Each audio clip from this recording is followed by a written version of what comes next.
खुलुमबाय नोंथांमोनखौ बयखौ बरायबाय। दिनै 7 मे 2023 बारायजाबो रबिबार। फैदो दिननि खौरांफोरखौ बेखेवनोसै। मोनसे दुखुनांथाव खौरां सफैदों।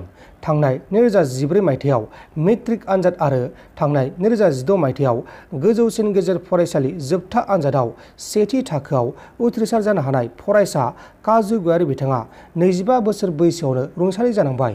मख'नो गोनांदि काजु गयारी बिथाङा थांनाय 2019 आरो 20 बोसोराव बिजनी फरायसालिमा फरायसा खौसेथि आफाद बयज कमन रुमनि नेहाथारि बिबान सालायनायनि अनगायैबो हारि दानायनि हाबाफारियाव नांथाबबोदोंमोन। मिथिनो मोननाय जेब्ला काजु गयारी बिथाङा गोबाव सम सुगार टिबि मेगन नुयै बेमाराव गोलैनानै दंमोन। बारहुंखा बारदों। बाक्सा डिस्ट्रिक्टआव बारहुंखा बारदों।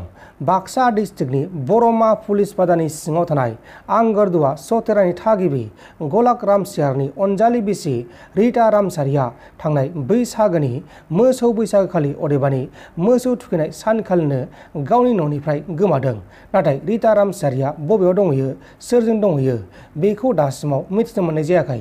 दा बेनिखायनो बिनि फिसाया अदेबानि गलाक रामसारिया गावनि बिसिनि खोथाखौ साननानै हालाय हाफाय आरो दुखु दाहाखौ सहायगासिनो दङ।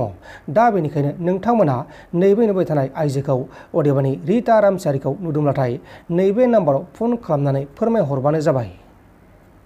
हिन्जावखौ नोंसोर जुदि नुबाय बायदिब्ला आंनि हिन्जावखौ नोंसोरो आंनि फन नाम्बाराव नोंसोरो डायल खालामनानै बा फन खालामनानै नोंथांमोना खोन्थाहर। बे गुवाहाटियाव थांनो होनना थांदोंमोन खामानि मावनो। दा दिनैसिमबो आंनि हिन्जावखौ दिनैसिमबो थारमाने माबाना मोनाखै, खारि खबर मोनाखै, अबाव दं अबाव गैया बेफोरखौ जेबोखौनो मिथिना मोनाखै, गोमानानै दङ। नोंथांमोना जुदि आंनि हिन्जावखौ जुदि नुबाय बायोब्ला हमनानै बा लाखिनानै आंखौ खबर हर। आंनि फन नाम्बाराव आं फन नाम्बारखौ होगोन। बे आंनि फन नाम्बाराव नोंथांमोना आंखौ फन खालामनानै हर। मुगानि थान्दै निउज चेनेलनि बिगोमा बिनन्जय नार्जारी बिथाङा गावनि मुगानि थान्दै निउज चेनेलनि फेसबुक पेजनि गेजेराव जौ लोंनानै जौनि निसायाव माखासे खौरांगिरिफोरखौ क'क्राझारनि खौरांगिरिफोरखौ रां लानानै खौरां खालामो होननानै सोंखारि हरदोंमोन। उनाव क'क्राझार प्रेस क्लाबा एफआइआर होनाय जादोंमोन। उनाव मुगानि थान्दै प्रेस क्लाब आरो पुलिसनि गेजेराव सोमजिलायनाय जायो आरो बिनन्जय नार्जारीया गावनि गोरोन्थिनि थाखाय निमाहा बिनाय जाबाय। नाथाय जौ बांद्राय फेनायजों माखासे बुंथावै खोथाखौ बुंफ्लांबाय। बैनि थाखाय आं निमाहा बियो।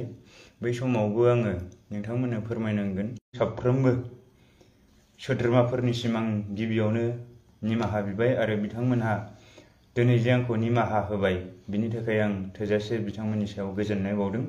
लोगोसेनो दिनै बिथांमोनहा आंनि सायाव माखासे केस रुजु जाबसिननाय केस एफआइआर होनाय बेनि सायाव दिनै क'क्राझार असिआ बेखौ रेजिस्टार खालामाखै। नोंथांमोन दासिमनि माखासे खौरांफोरा बेखिनिनोमोन। बेखिनिसिम नायनायनि थाखाय नोंथांमोननिसिम रोजा रोजा साबायखर। गोजोन्थों। एसेनोसै। जै बर' हारिनि।